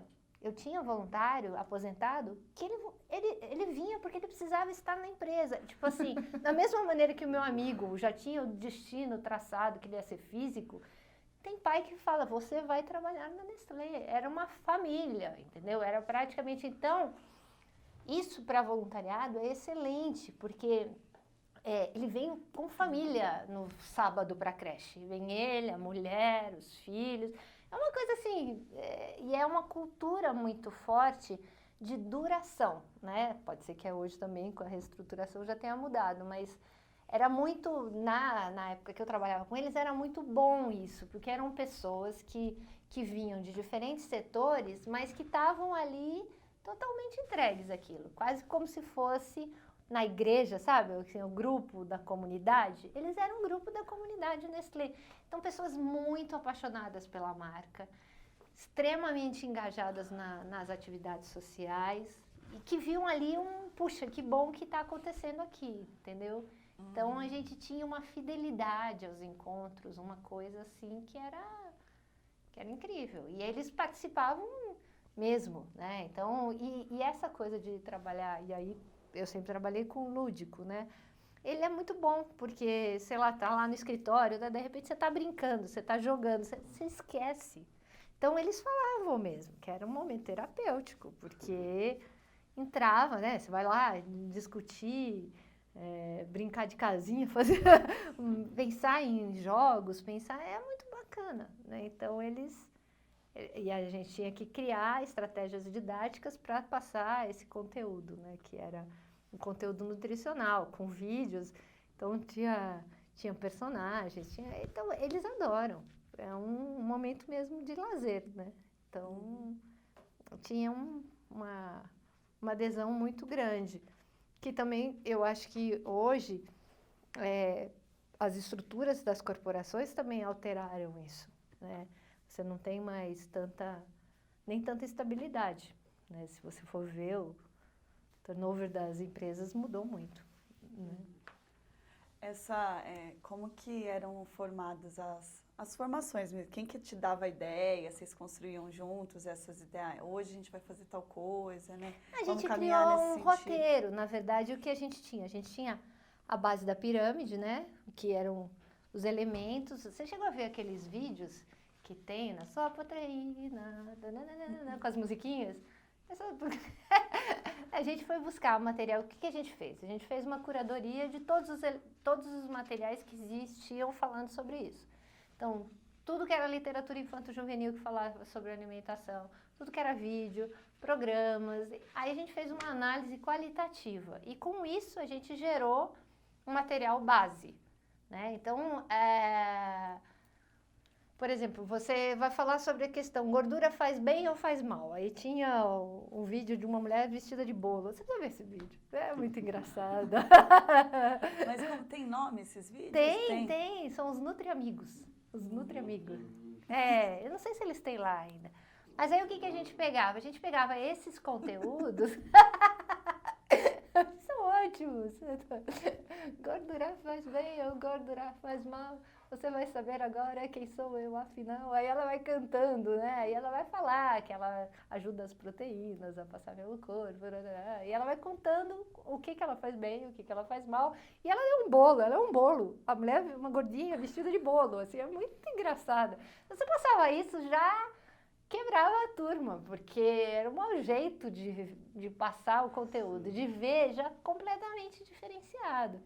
E aí depois a gente, junto com os educadores a gente falava, bom, o que você sabe sobre esse tema, o que você não sabe? Aí a metodologia, não esquece, eu vim de um trabalho de comunidade, então influenciado por Paulo Freire, minha metodologia é participativa, é de escuta e a partir do conhecimento, né, você vai inserindo a partir do conhecimento dado, a partir do que a gente chama de avaliação iniciante. Você sempre começa avaliando o que o outro sabe, e a partir do que ele sabe, você vai complementando e vai fazendo as conversas e vai produzindo conhecimento ali, junto com o grupo. Então, a gente tinha sempre elementos de catalisar isso, ou na brincadeira. Então, sempre começava com uma dinâmica que de abóbora faz melão, de melão faz melancia. Então, eu sempre dançava, fazia apresentações, jogos, tal, para relaxar. O pessoal falar, ó, é outra sintonia, vamos desligar a fábrica, ou vamos desligar a creche, ou vamos desligar onde a gente estava e vir para cá. Sempre tinha esse processo. Aí vai trabalhar o tema, sempre tinha alguma coisa que era apresentada de uma maneira inusitada, assim. Então, sempre com humor. Isso também é uma marca registrada. E aí, a partir dessa quebra, tanto de presença, de você pôr as pessoas ali, e uma visão diferenciada daquele conteúdo, aí a gente começava essa avaliação, o que ele sabe, o que ele não sabe, como ele faz essa aula, se ele dá essa aula, se ele não dá, se é um voluntário da vida dele mesmo, né? Então, o que ele acha daquilo, então, o que é uma gordura saturada, o que ele sabe daquilo, o que ele come, o que ele não come. E aí, ir trabalhando esse conteúdo. E aí, sempre tinha um repertório imenso de possibilidades que ele pode fazer com aquele tema de jogo, de literatura, de... Então, o que a gente foi criando foi um acervo de didáticas possíveis que esse professor podia ter para a aula dele. E, no caso das merendeiras, também não só de produção de receitas, mas a gente fazia a formação conjunta. Então, para ela entender que conteúdo que estava sendo trabalhado e essas duas coisas não serem dois momentos estanques, mas serem um momento conjunto. Então, a coisa mais legal era quando na hora do almoço tinha toda essa interação, tinha o jogo, ou as crianças iam para a cozinha como uma oficina. Então, a gente foi criando isso. E o que eu acho que a Nestlé ajuda muito é porque, como a parceria acaba muitas vezes numa cidade pequena, a Nestlé é a fonte financeira. A secretaria fala, vem aqui, meu querido, né? Então, as secretárias, pensando políticas diferenciadas, né, voltadas para isso é incrível, porque aí você mexe na política pública mesmo, na formação das merendeiras, né, nas situações. Então, eu lembro lá, situações às vezes... eu lembro na favela da Maré que a gente foi, porque no Rio teve uma coisa diferenciada, não sei se vocês sabem dessa história, que a gente construiu uma cozinha. Isso é surreal. Isso é um consulado japonês, foi no Rio de Janeiro, no Morro do Fubá, e ele resolveu construir uma cozinha mega, super blaster. Tá. Bom, deu sei lá quantos anos, cozinha fechada. Violência, não sei o que lá, lá. E aí a gente acabou acontecendo pela Firjan a possibilidade, eles precisavam abrir, porque foi uma parceria Firjan, consulado, como é que tem um equipamento, não sei quantos anos, os caras sabendo do Nutrir, entraram em contato, e aí a ideia bom, vamos ocupar a cozinha do Morro do Fubá com um programa de educação alimentar, o Nutrir. E, assim, muito bacana, só que quem controla o Morro do Fubá, né? Com quem que tem que pedir autorização para entrar na cozinha? Não é tão simples assim, né? Então, é muito lindo. Não é a Secretaria de Educação. Não é a Secretaria, né? Então, assim, quem vai fazer a negociação e conhecer? Eu, né? Óbvio. Claro, né? Eu sou a pessoa da comunidade. É a pessoa que trabalhou com comunidade. Você arruma um ônibus, consegue tirar ônibus da garagem, não vai conseguir falar com o traficante. Lógico. Aí vai lá para fazer a apresentação formal. Mas aí, então, eu acho que assim, o Nutrir, ele fez investidas para além da... Porque o que acontece? Você cria uma metodologia, uma tecnologia social, isso eu achei muito bacana do processo que tem a ver com a liderança, claro. Não ficar também hermeticamente fechado. A gente criou, agora vamos lá mandar para os acionistas ou para a Bolsa. Eu já tive demanda assim, olha, a gente precisa entrar na Bolsa de Nova York, a Bolsa de Nova York só aceita se tiver responsabilidade social, sabiam disso?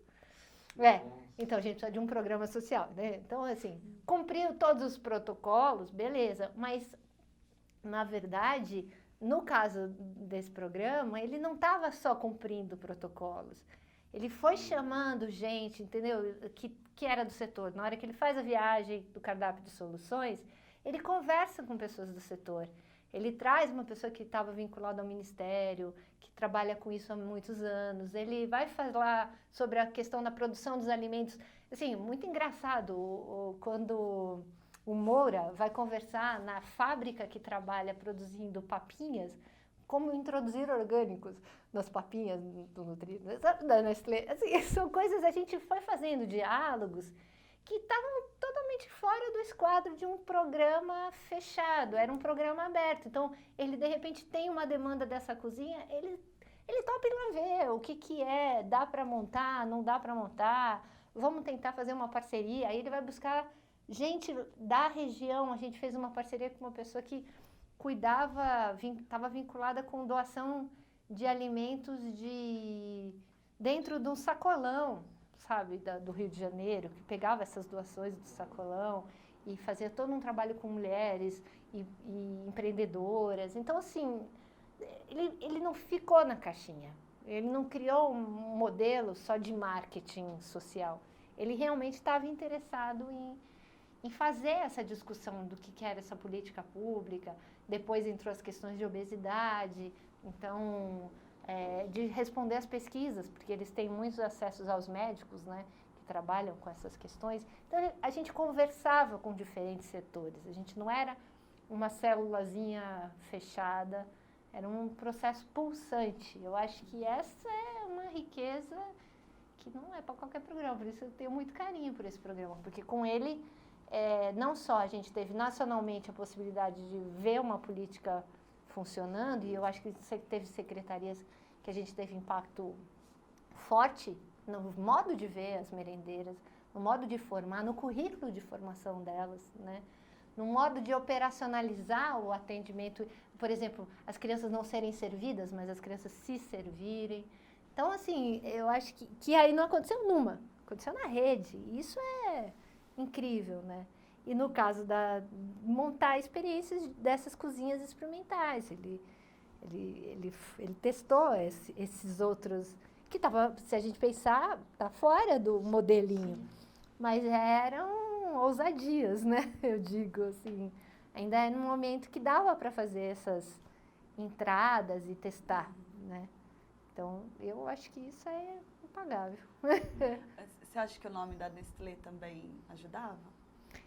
Então, eu acho que da mesma maneira que você tinha esses funcionários extremamente fiéis e eu quero isso para o meu filho, porque você querer que o seu filho faça o mesmo emprego que você é praticamente né, já é uma fidelização tremenda, né? Tinha uma coisa da marca Nestlé ser afetiva, assim, a gente viu nas comunidades que a gente atuava um carinho muito grande pelos produtos, né? Eu lembro mesmo assim, tinha uma relação, é uma marca afetiva, né? Uma marca que passava mesmo uma relação muito forte. E aí, fruto do trabalho deles de comunicação, sim, mas que a gente encontrava isso. Então, acho que quando a gente falava da Nestlé, era um complemento, sim. Né? Agora, lógico, estou falando no sentido popular, sim, porque no sentido social tinham conflitos. A própria Choca, a gente viveu isso, né? Então, mas no lado da população, e depois eles tinha uma época que eu estava lá, que eles estavam com aquelas campanhas no Faustão, né? Então, eles também estavam num momento pop. Né? Então, 80 casas nos 80 anos, né? 80 casas, 80 anos. Né? Então, assim, tinha uma coisa da própria... Eles nunca foram elitistas, eu acho que nunca foi uma empresa que deu uma visão... Ela tinha uma relação com o consumidor muito forte. Eu trabalho para empresas, algumas que já tem uma outra, que elas não... Quem lida direto com o consumidor tem uma relação mais aberta do que quem lida indiretamente com o consumidor. Lida para outras indústrias que vão lidar para o consumidor. Aí essas são mais apagadas, né? Agora, quem tem uma relação direta com o consumidor tem uma relação mais quente, né? Então, eles realmente tinham, e uma empresa tradicional, muitos anos, né? 80 anos, na época era muito tempo, né? Então, é meio que uma fidelidade ao Brasil aí também, né? Então, a gente deu uma fugida aqui, que você estava falando do Morro do Fubá. Então, no Morro do Fubá eu fui lá mesmo negociar com os traficantes, eles desceram num opalão, todos saíram armados saber o que a gente queria. Tivemos uma mesa com produtos, na verdade, não o que a gente fazia, das receitas, né, para eles fazerem uma degustação. Fomos desarmando. Eles foram até a cozinha, então? Foram. Não, na verdade, eles disseram que eu estava na cozinha, porque aquele território era deles. Ah, tá. E que era um momento de conflito com o Comando Vermelho, mais um outro grupo lá. Então, eles vieram, eu que era convidada, apesar de que a gente já ofereceu já comida lá, mas eu era convidada. E aí eu fui meio que pedir autorização mesmo para a gente poder começar alguma coisa. E aí foi interessante. Aí tinha negociação de uma das pessoas deles para vir aprender, e aí a gente foi conversando e conseguimos montar, estruturar tudo e pôr para funcionar. Na verdade, a Edna, que era uma pessoa da região lá, que acabou depois ficando como coordenadora do programa. Mas foi uma experiência muito interessante, porque era uma época que a Nestlé estava fazendo aquela coisa da base da pirâmide, né? Então, assim, eles estavam estudando como fazer esses produtos ou a distribuição de produtos exatamente nesses nichos de mercado. Então, esses estudos de bicicleta, que leva Nescafé, por exemplo, né? Essas coisas, estavam começando a ficar forte isso, né? Que essa ideia do Yunus, né? Que era toda essa pesquisa do microfinanciamento, do microcrédito, que funciona empoderando esses agentes locais. Então, lá acabou tendo um sentido também de formação de pessoal para trabalhar. Então, lá era uma escola, acabou virando não só uma cozinha de atendimento para as crianças locais, mas virou uma escola de formação de pessoas e de empreendedores nesse setor da alimentação. Então, era uma iniciativa bacana essa, de enveredar porque aí a gente tinha, na verdade, a candidata merendeira, né? Porque o que acontece é que a gente descobriu que essa pessoa que vai ser merendeira, ela não tem um curso de formação, né? E então ela vai aos poucos dentro da institucionalização do trabalho dela, tendo formações. E aí a gente começou lá com a Edna um trabalho de formação mesmo dessas mulheres. E aí não necessariamente só para ser merendeiras, elas podiam desenvolver pequenos negócios, né? Por exemplo, hoje, um dos negócios mais bem-sucedidos no Rio de Janeiro são as boleiras. Vocês já ouviram esse caso? Das mulheres que montaram os bolos num cantinho e agora elas estão... Entendeu? Então, era um pouco dentro desse sentido, né? Dos microempreendimentos vinculados a essa questão da alimentação. E aí, se você vende o bolo, por que você não vende junto com um café insolúvel? Mas foi uma coisa inovadora para vocês. Para mim... Para dentro do programa. Para dentro do programa era inovador, porque o que acontece? É isso que eu estou falando.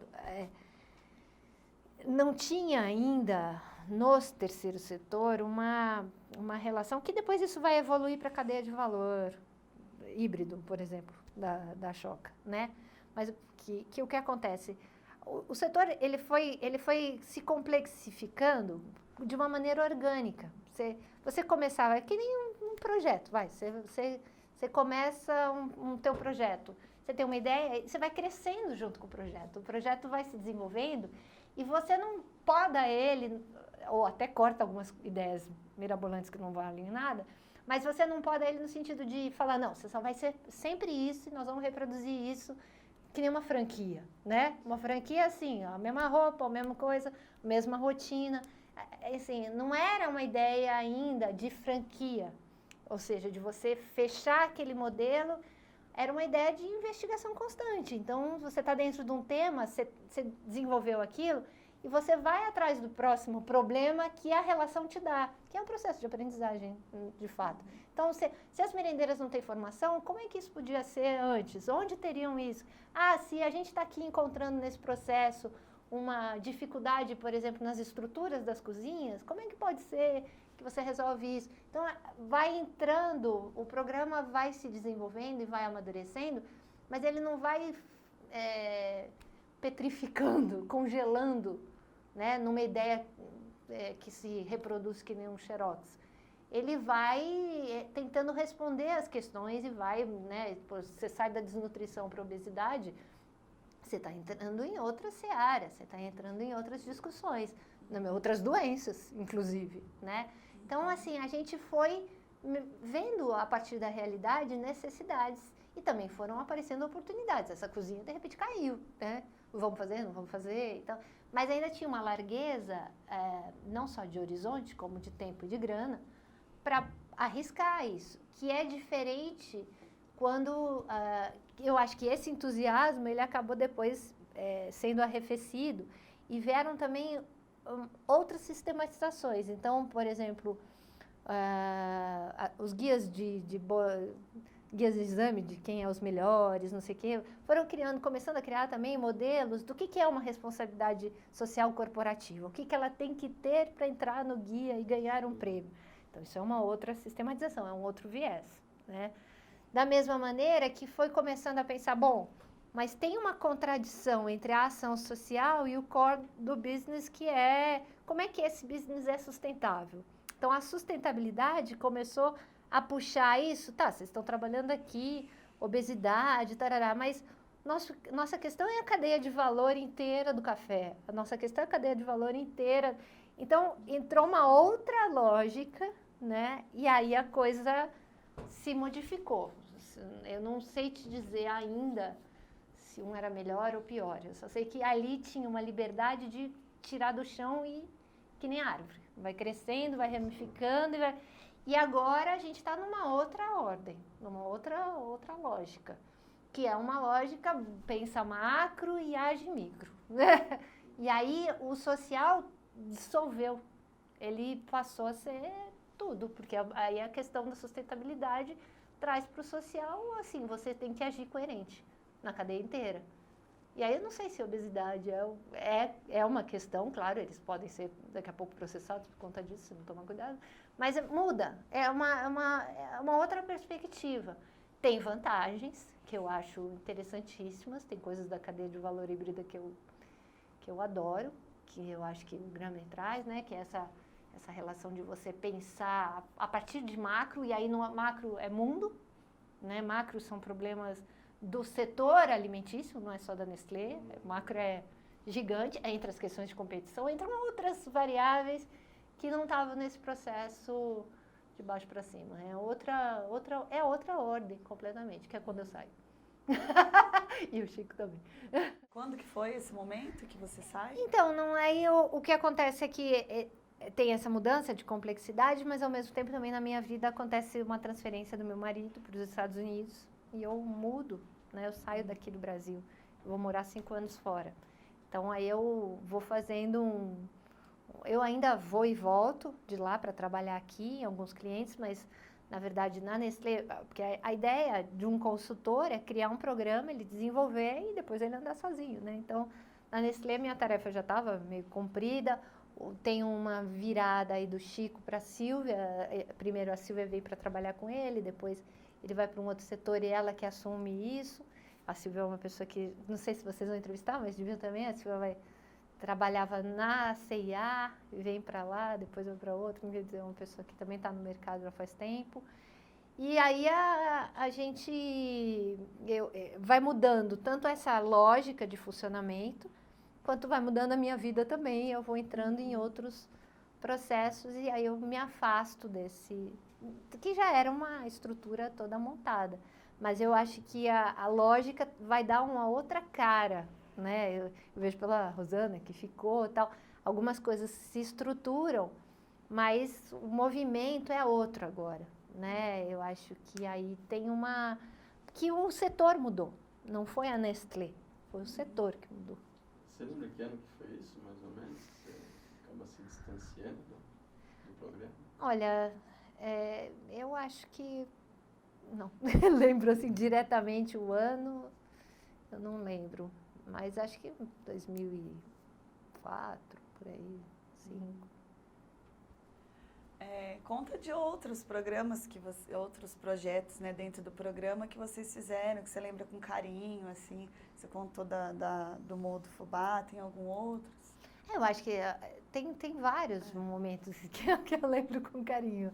Acho que as formações eram sempre momentos muito especiais, né? De fazer mesmo modelo de formação, não a mesma formação, mas o mesmo modelo em regiões diferentes, né?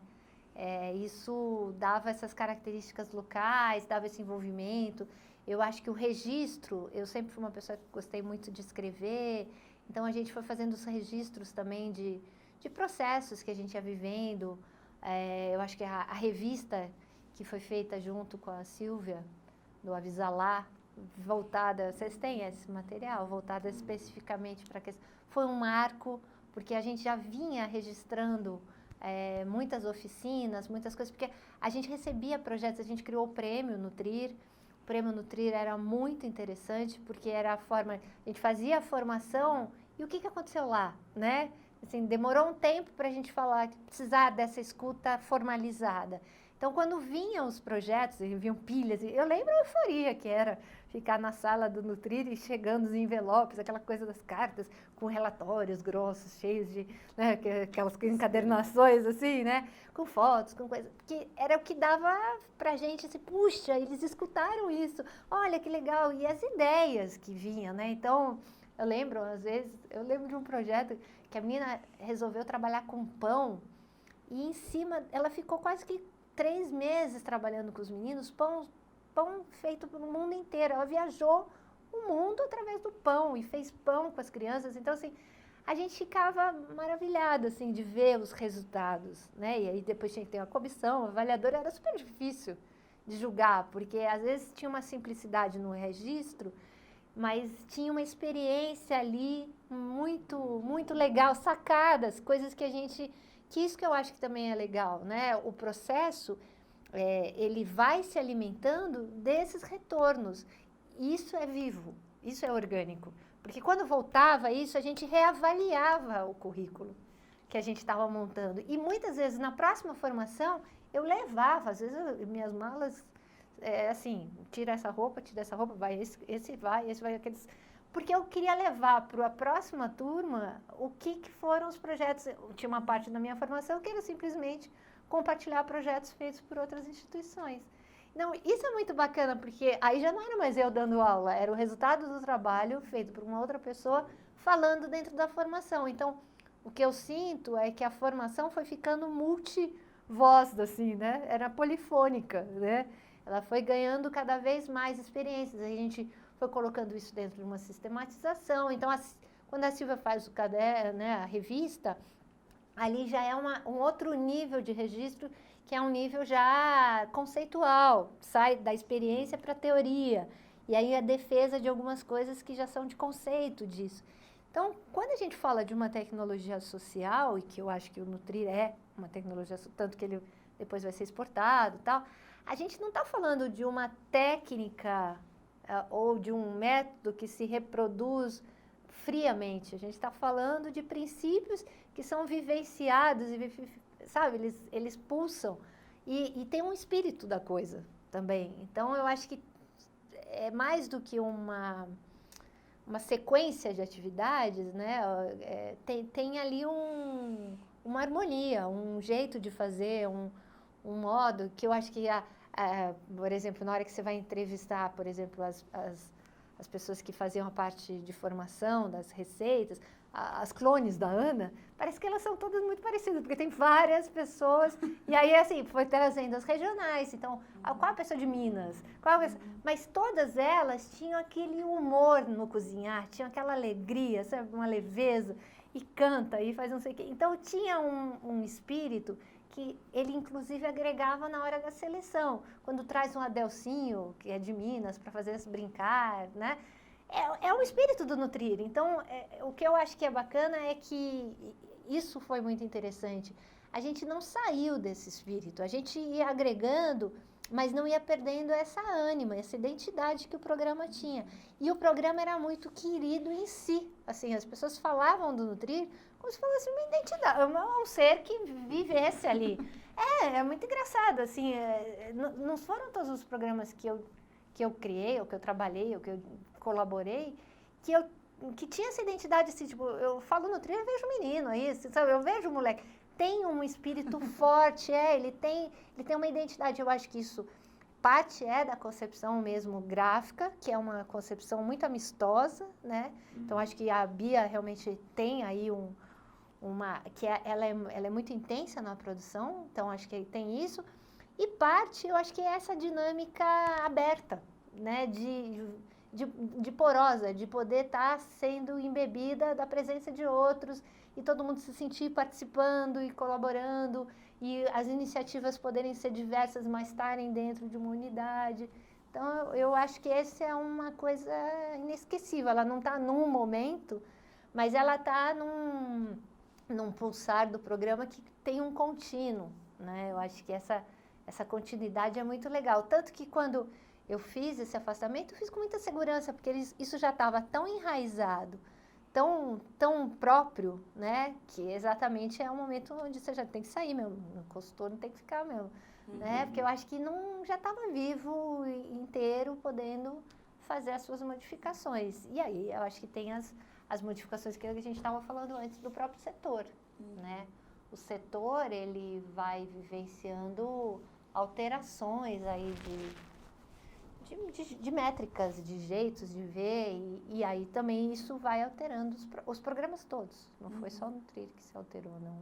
Acho que vários programas. Conta pra gente o que foi o prêmio Nutri, assim, na essência você já falou, né, que era para ver resultados, mas como que foi? Na verdade ele era uma maneira de ver resultados, ele era uma maneira de reconhecer, né, então, porque uma coisa são as pessoas que fizeram, que se dedicaram a isso, né, então ele tinha um reconhecimento mesmo de objetos, ele tinha um reconhecimento em dinheiro, a gente sabe que as organizações sociais padecem de formas de captação, não é fácil, principalmente as mais tradicionais, né? O que é uma creche? É muito fácil fazer crowdfunding para uma super ideia bacana, mas você vai fazer um crowdfunding para uma creche que vai fazer ali uma rotina, quem vai financiar isso, né?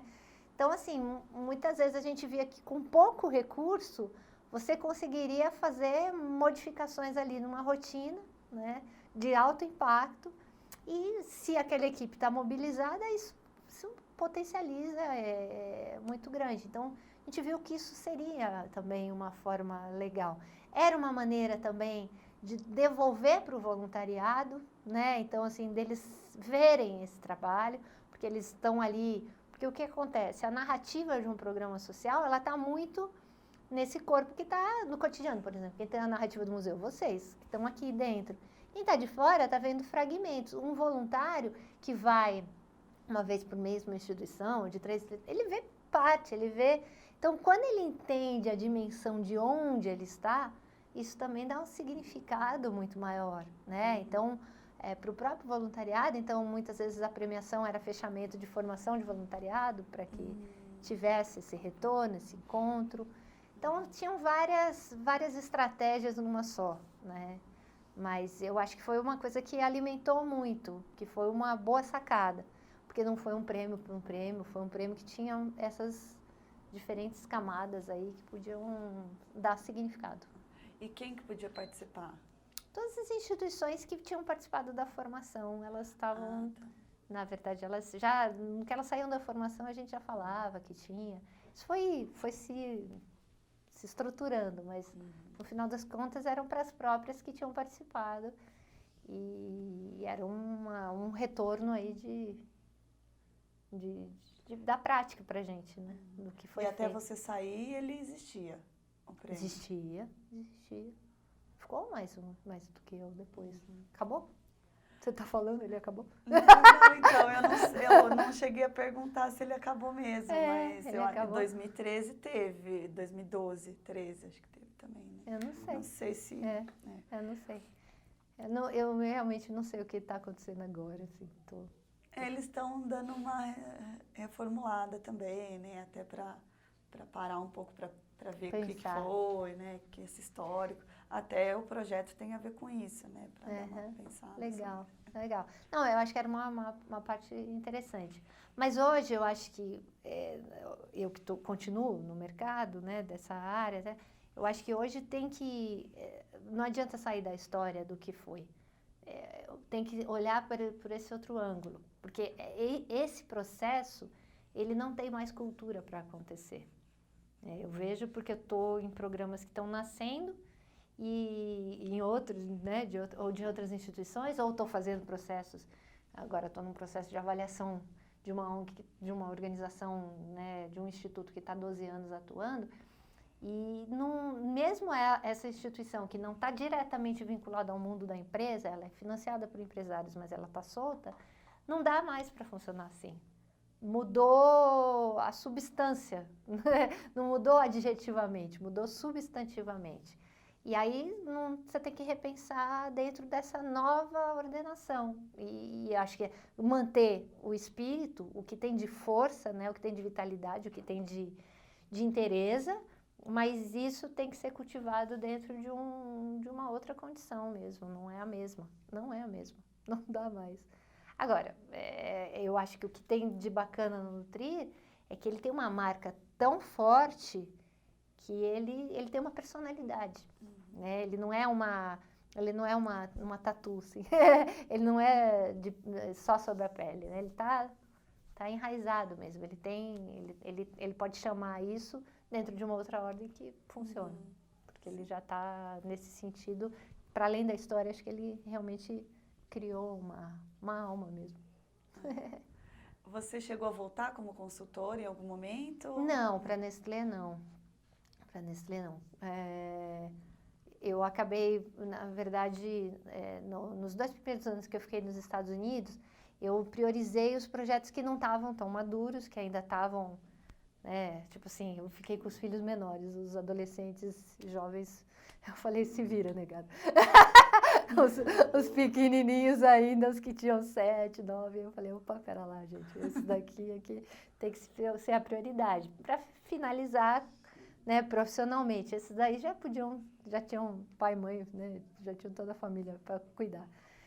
E aí eu finalizei esses outros 2 e aí acabei fazendo uma imersão lá mesmo, num outro setor, que nos Estados Unidos a cultura da responsabilidade social, empresarial, é muito diferente da nossa, nós somos muito mais divertidos, não achei graça nenhuma neles, mas adorei o que eles fazem com museus. Eu mergulhei na área de museus e tecnologia.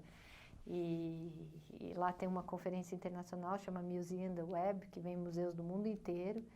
E aí eu entrei de cabeça nessa área e fiquei enlouquecida, porque realmente lá ia a coisa bem avançada. E aí abriu de novo essa parte da arte e educação, abriu esse outro território meu que é forte e acabei sendo puxada para lá. Fui trabalhar lá e fiquei lá 3 anos, imersa lá. Conta um pouquinho, fiquei curiosa agora.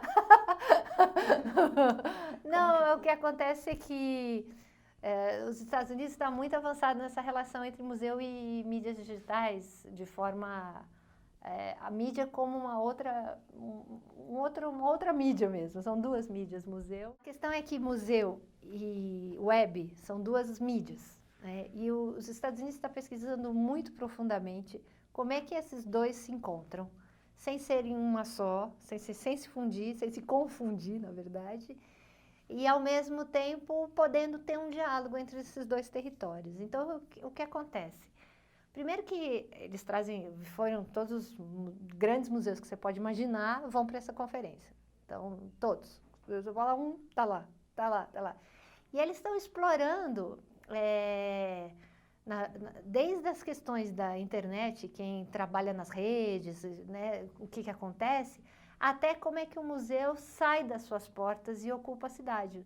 Então, os museus que estão fazendo placemaking, os museus que estão usando aplicativos e jogando com a cidade inteira, os museus... Então, assim, é muito bacana, é um universo que eu acho que, assim, talvez, pegando a computação gráfica que estava lá atrás, era exatamente o que eu queria, mas não tinha teoria, não tinha ainda isso tão facilitado na tecnologia, porque eu não queria gastar tempo no CAD, mas eu queria ter essa coisa, assim, então eles fazem jogos, brincadeiras, processos de construção de histórias e é incrível assim, o que eles estão fazendo, projeções e coisas na rua, árvores que contam história, é uma loucura.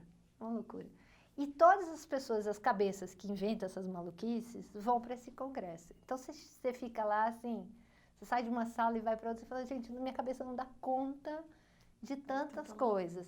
E tem diferentes camadas, tem desde das questões mais do educativo dos museus, até as questões de acervo mesmo, que são internas do museu. Então, por exemplo, o V&A, ele fez um processo de web design da página dele, e ele pediu para os internautas ajudarem, porque no web design a máquina fazia automaticamente e as fotos não ficavam tão boas. E aí as pessoas entraram em processos colaborativos para ajustar as fotos. Então, assim, desde processos colaborativos internos é muito maluco, você entende tudo. Então, a delicadeza dos processos de colaboração e como eles estão gerando essa cultura de participação e produção de exposições coletivas, colaborativas. É uma delícia, assim. Você participa e você colabora na criação da exposição. Então, aí tem uma menina que a gente ficou amiga, que tem um museu lá na Califórnia, e que ela faz todos os processos colaborativos do bairro, na cidade inteira. Então, assim, o museu dela, ele é totalmente coworking, todo mundo junto. Então, é muito bacana. Então, estão acontecendo experiências muito interessantes. E aí, assim, eu acabei me apaixonando e mergulhei nisso nos últimos 3 anos. Fiquei completamente apaixonada por essa história e vamos ver. Mas foi então, legal. É uma boa dica para o museu da pessoa, né? Que é totalmente virtual, praticamente. Você já tem, já nasce assim, né? Já o Museu da Pessoa já nasce com esse DNA, né? Mas eu até queria conversar com a Karen por conta disso, porque eu fiz agora uma websérie chama Museu em Mutação, que eu estou trazendo essa discussão para o Brasil e entrevistei pessoas muito legais. Foi um pouco essa história, mas para esse conceitual aqui, como é que isso seria aqui e tal. E eu queria até conversar com ela mesmo. Viu, Karen? Preciso conversar com você. Não sei se ela vai ver, mas eu tento passar o recado. Você fala. Adriana, tá ótimo. A gente tá com, né, já chegando às 2 horas aí, né, de conversa. Mas eu tenho algumas poucas perguntas para finalizar. Tá tudo bem? Agora você falou 2 horas, eu falei, ai meu Deus. A gente tá 5 para as 4. Tá, 5 minutos, será que a gente consegue? Adriana, não, eu queria, assim... Eu tenho 4h30 a reunião no escritório. Perto, então, vamos finalizando assim, com teus aprendizados pessoais, dentro do programa Nutrir. O que ganhou na tua experiência, na tua vida, assim? O que você saiu de lá e conseguiu reformular, né, na tua experiência? Primeiro, minha dieta, né?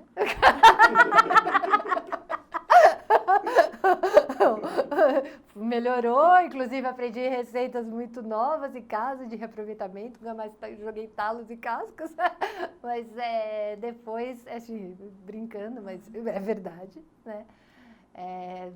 Falar tanto sobre as questões, né, nutricionais acabou fazendo com que eu ficasse uma chata na família falando sobre isso, e isso é importante.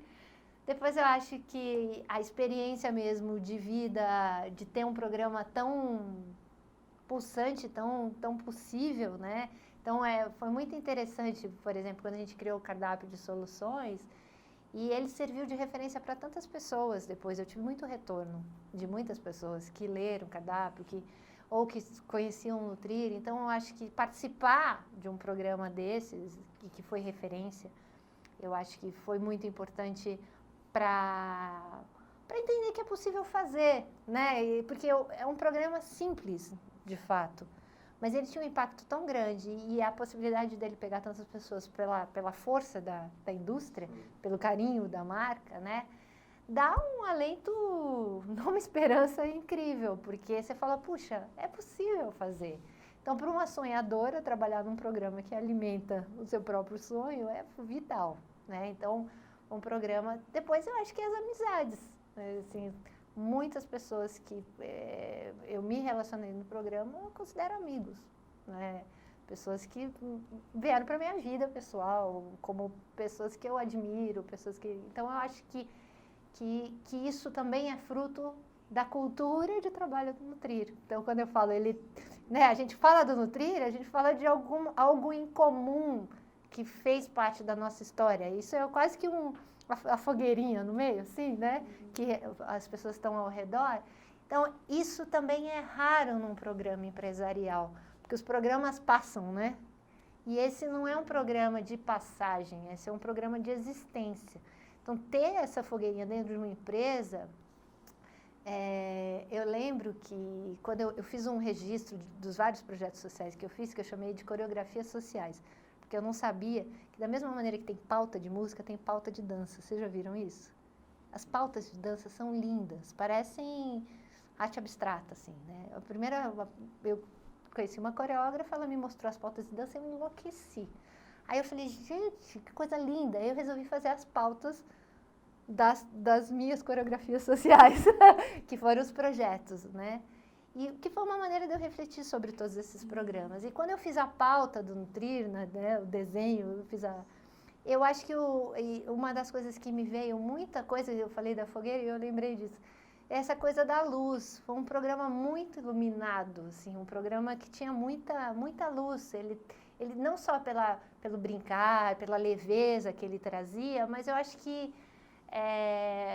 ele sempre aglutinou gente que queria muito fazer o bem. Ele sempre teve esse sabor, né? Um voluntariado assim, escancarado, doado. Assim, se eu fechar o olho, eu vejo as crianças chegando, abraçando. Ele era muito afetivo, ele era uma coisa muito forte, muito quente, né? Então, por isso, muito iluminado. Então, eu acho que esse calor aí, humano e de possibilidade de bondade, eu acho que é isso que para mim ficou muito forte, porque é legal você participar de uma história assim, né? Que depois, quando você está participando de outras que não são tão assim, você fala, não, pera lá, mas tem aquela outra. Então, é uma excelente... E eu acho que tem a ver também com essa liderança. Eu acho que são muito corajosas as pessoas que estão dentro da corporação, que dão essa abertura, porque a gente sabe que os modelos institucionais nas corporações são sempre meio burocráticos, né? Então, uma pessoa, por exemplo, o Nutrir financiou o TEAR, que era uma escola, não sei se vocês estão sabendo da história do TEAR, né? Então, por exemplo, a disponibilidade do Chico, eu fiz o Chico dançar música indígena, eu lembro ele, se ele vier aqui, vocês perguntam para ele, como é que foi a dança com a Ninon? Se pegar um empresário, que é diretor de comunicação, e de repente está lá numa roda, dançando indígena, sabe? Aquelas coisas, é muito engraçado. Então, eu acho que isso tem a ver com essa disponibilidade de alma mesmo. E é um programa social, ele quebra um pouco essa hierarquia, apoiando em roda. E isso é muito bom. Eu ia fazer outra pergunta, mas eu acho que você já finalizou tão bonito. Até porque você tem um tempo, eu também ia ser mais uma reflexiva Brasil, mas você já falou disso o tempo inteiro também. Ai, Adriana, para mim foi um privilégio fazer a tua entrevista, que delícia. Obrigada. Imagina, para mim também foi muito bom, eu adoro essa casa. E é muito bom que vocês estejam fazendo essa memória, eu fico com muita gratidão de que vocês estejam contando essa história, né? Porque às vezes ela fica tão nos bastidores. É verdade. Parabéns, viu, pela tua história. Valeu. Muito bom. Obrigada. Nada.